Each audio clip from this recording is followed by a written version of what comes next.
Hi, I'm Peter Vicari. I'm making my videos about Jenny J and sailing and maintaining her. And now, as you can see, she's out of the water at Del Key. Whether she'll stay in this spot for the winter, I don't know. Sometimes they move the boats around a bit as they juggle the kind of real estate available for the boats through the winter. This time of the year, of course, very busy. We're now kind of late October. And I'm going to just talk a little bit about really preparing her for the winter, the kind of bits and pieces that really just the nuts and bolts about, what I do to kind of put her away, if you like. And she doesn't get put away in the way that some people do. I'm coming down probably at least every couple of weeks to do work on her through the winter. As I've perhaps mentioned before, there's a whole list of things that need doing, and just before I kind of get onto the projects, there's just a little detail. So today, for example, I've just brought a ladder down so I can climb up on board easily. There are generally ladders available here, but you know, I've got my own. And little things like, you know, how do you stop it rubbing against the back of the boat? Well, I've got an old bit of carpet for that. Power lead, so I can connect up the dehumidifier that I run quite a lot of the winter to keep it dry inside. Lifting the cushions inside so that any damp that might kind of get involved in, you know, in deep down in the kind of cushions and stuff doesn't have a chance to kind of create mould. Taking the sails off, so I'll take the mainsail off today and the jib. Yeah, those are the kind of things today mainly, and it's just preparing for that and making sure the bits and pieces. And I've noticed she's been nicely cleaned off underneath now as well, so yeah, all good. And so I'll get on with that now.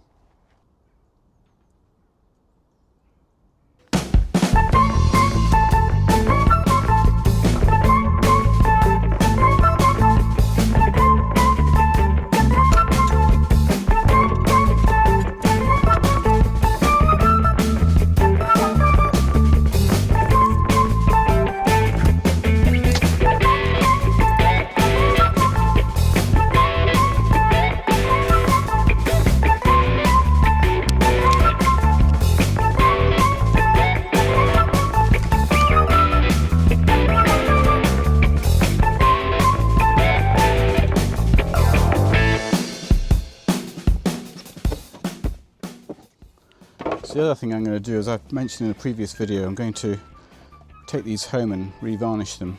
I do have a spare, a proper, I've got a Perspex one, but I've also got a solid single one which I tend to use in the winter. It doesn't get weathered so much, or rather it gets weathered instead of those. So I'll be putting that on as well.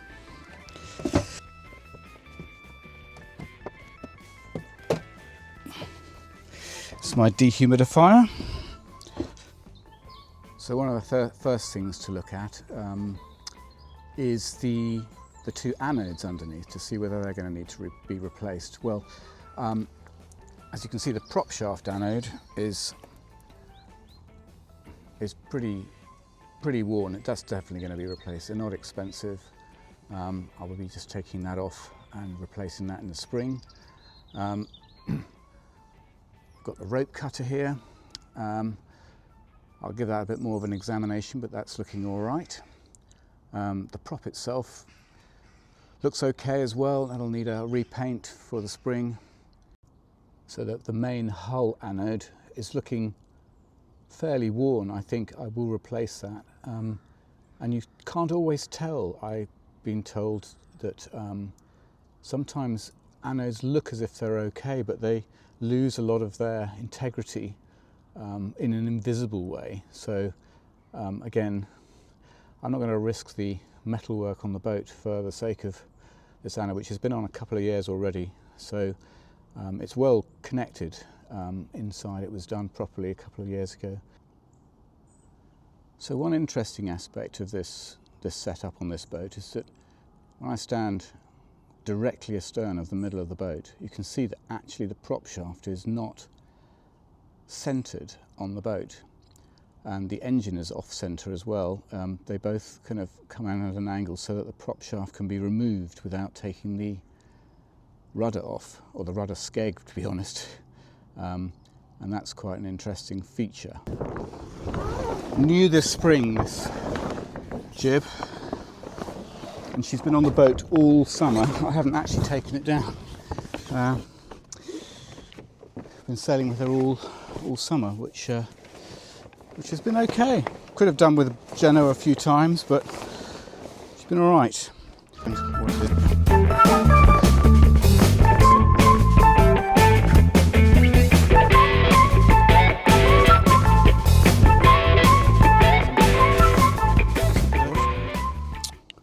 So I take the sheets off.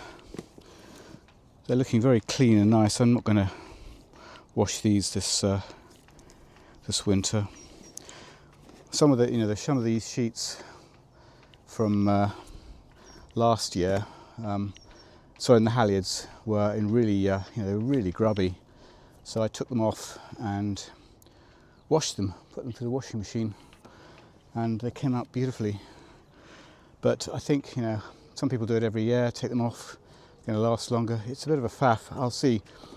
There may be one or two that I'll do it with. I'll see. Maybe these things need these little lines. I could perhaps do. They're pretty grubby and old. Lots of little things, lots of little jobs. You don't even kind of remember what you're going to do, or think about what you're going to do until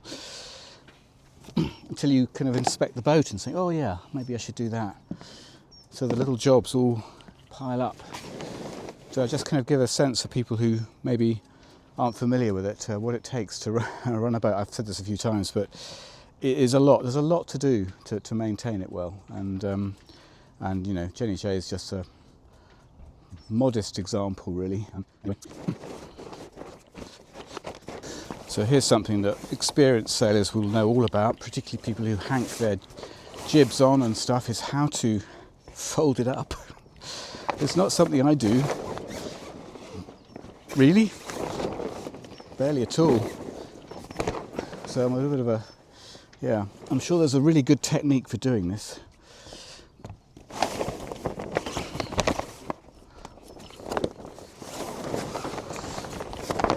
Obviously when I get home, it'll be much easier.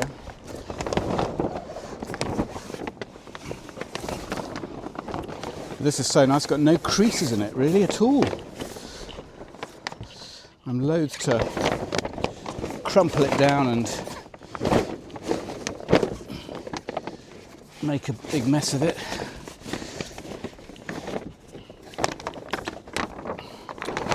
It's a bit like trying to fold up a duvet or put a duvet together inside the forepeak of the boat. It's like just not enough space to do it.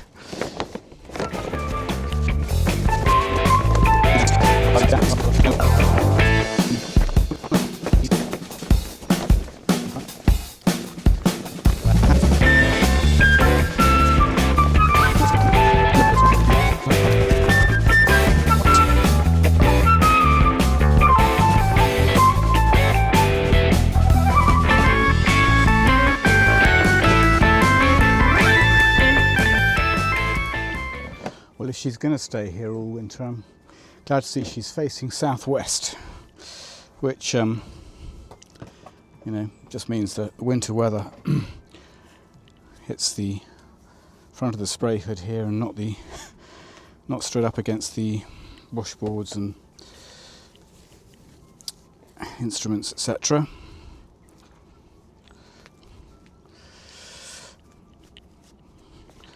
But I'm sure they think of that.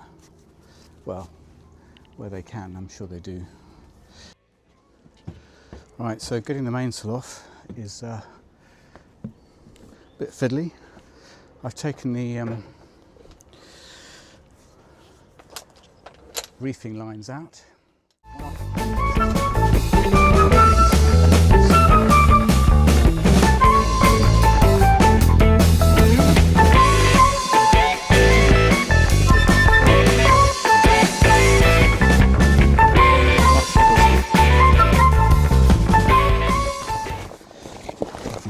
at this point as I'm going down is to take the battens out.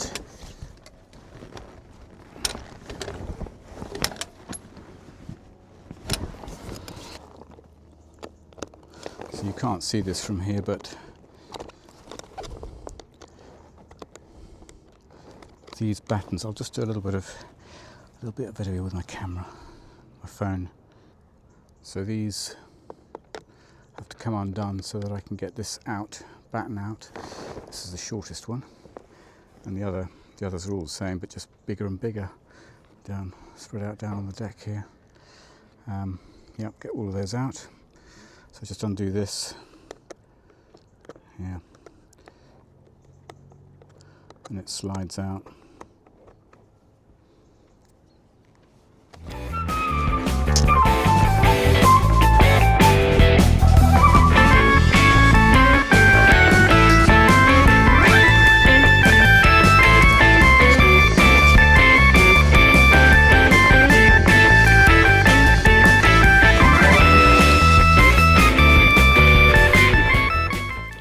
Arriving down a few days later with a bunch of other stuff, some more diesel to try and top up my tank, and these boards for the windows for my window replacement project, or the window renovating project. So just also removing the last bit of water from the bilges. This is all fresh water, it's rain, stuff from the fridge, as I explained before. I'm going to get this out, dried out, make sure it's not going to contribute to the damp inside the boat. Yeah, so although the tiller is always covered now, it is also nicely varnished. It's stayed in good nick this year because I've kept it covered. So but through the winter, it's very easy to take it off with these 3 bolts here. So I'm going to do that now. I'll just store it down below so it doesn't get any unnecessary weather. So another little project for this winter, which is being done at the moment actually. I can't see through my windscreen properly. I either have to crouch down at a half kind of bend my knees, or I've got to stand on one of the cockpit seats in order to see over the top. Now I learnt something recently, that when you order a new spray hood, and obviously when I say new I mean the whole thing, frame and all, apparently you tend to order them so that you can stand and see over the top. Just, you know, it would make sense that you can do that. And in fact, Seb, my younger son, who's about 5'11", I think, he can stand and see over the top of this hood, and I can't, and it's just really awkward and difficult to do. Now I haven't got the money to go and buy a brand new one and have it tailored to my slightly more diminutive height. So I'm going to do something that actually Giles suggested to me. I said, why don't you get the new window put in and get it cut right up underneath the first bar there, so that at least you'll be pretty much high enough.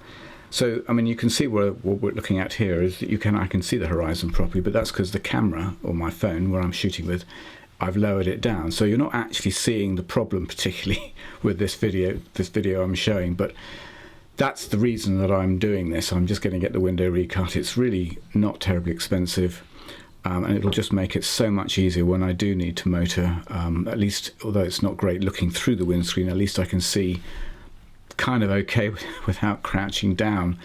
I just about see the horizon. So that's what's happening. So I'm taking the spray hood off, or actually it's now come off, and it's gone to Joe at Del Key Covers, which is right here at Del Key as well. She's really good with this sort of thing, and she's doing that for me right now. So I've come down to the boat after 2 or 3 days since the dehumidifier's been on, and it's 63% humidity in here, which is pretty okay. It was about 80, as it usually is, when the boat's been out on the water in the late autumn, the mid-autumn. There's the dehumidifier, and it's running, and you can see a little bit of water dripping from the outlet there straight into the sink. and the sink obviously is left with the seacock open so that water can drain down out of the boat. Obviously really important, otherwise you'd fill the sink up and that wouldn't be any good. So yeah, this is a Seago Eco Dry, and it is of a type which is the less risky of the two types in terms of how it operates when you leave it on. There are incidences, I think, of the other type, and I don't know what the technology difference is, but although these are slightly less efficient, they are safer to use in terms of leaving them running, and that's why I have this one. And obviously, being Seago, it's a marine one, and so that's what that's for. So another little bit of prep for a project which I've been meaning to do for a while, and that's just the typeface for her name, which I don't really like the one that she's got, and I redesigned it some while back, and it's on the little intro for my little videos, and I have redesigned it. So I'm going to get some vinyls made up and put them on. So that's what this is, measuring them up and doing that job later in the spring probably. At last I have got round to putting some neoprene round the top of the ladder so I don't have to hang a piece of carpet off the back of the boat, which always slips off and gets very, very wet and horrible.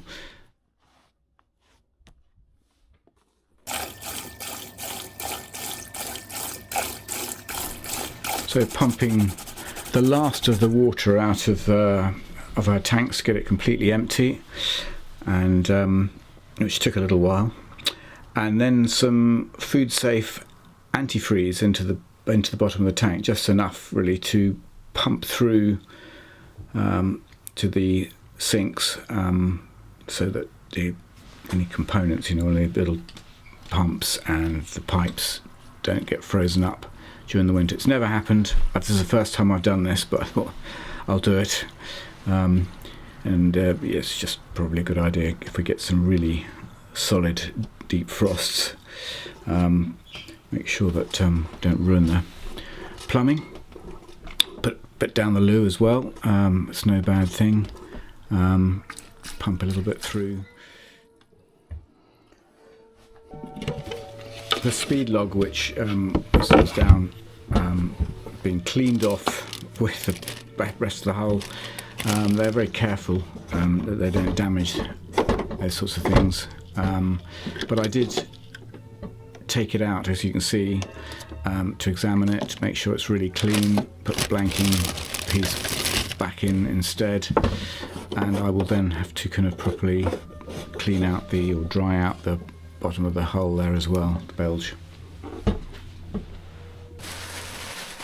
Check on the dipstick again. I'm just intrigued, because obviously having a look at that, whether you can see that, but absolutely in the middle.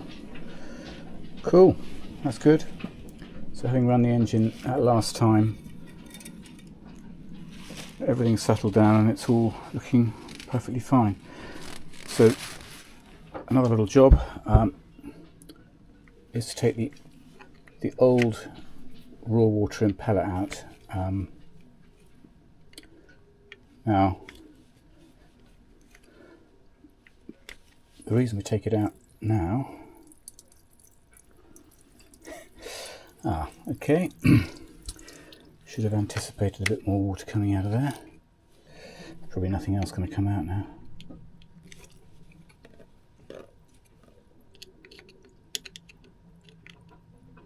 So in the spring,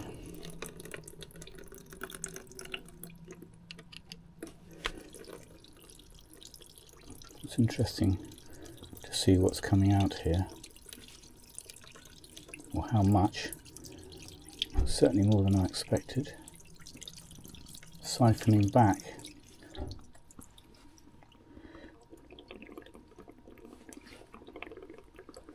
It's a fair amount, and look at that. I'll just have to pump it out again, it's fine. but this is at least fresh water.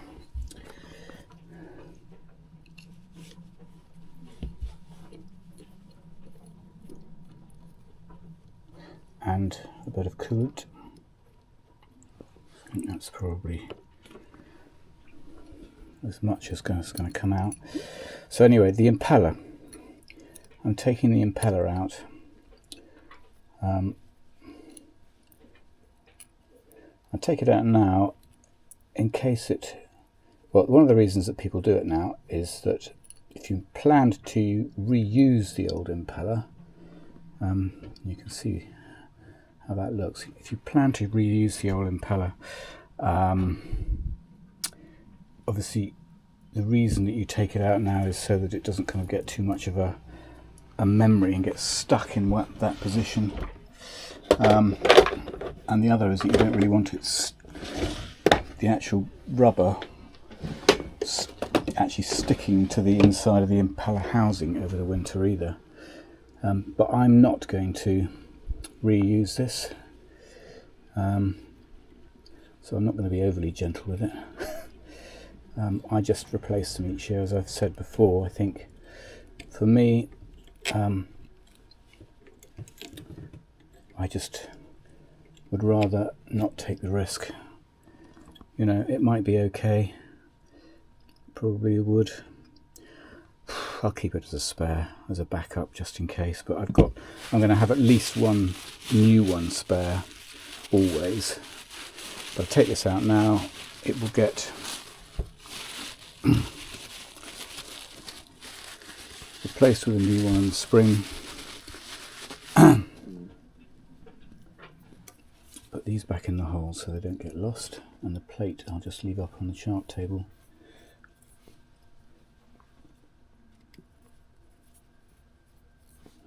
Obviously, when I do a visual, come to the new season, there's no way I'm going to miss that this is not got an impeller in it. Yeah, so I certainly won't be putting a new one until just before she launches, and that is because, yeah, they do. You know, you can see it gets jammed around there, and it's going to stay like that for 6 months. And I think that's the thing, is that they'll get a bit of a memory possibly and get stuck. So yeah, anyway, I'm going to just put that around there, stops whatever happen, and I'll pump this lot out again, dry it out. Well, I hope you enjoyed my rambling through some of the things that happen as kind of winter approaches on board the boat. There's quite a lot more to come, but more specific projects, things like the windows being replaced, and I'm already some of the way through that, and the smart shunt, which I haven't really started on, and there will be other stuff as well to kind of investigate. So it's bye for now, and thank you very much for watching.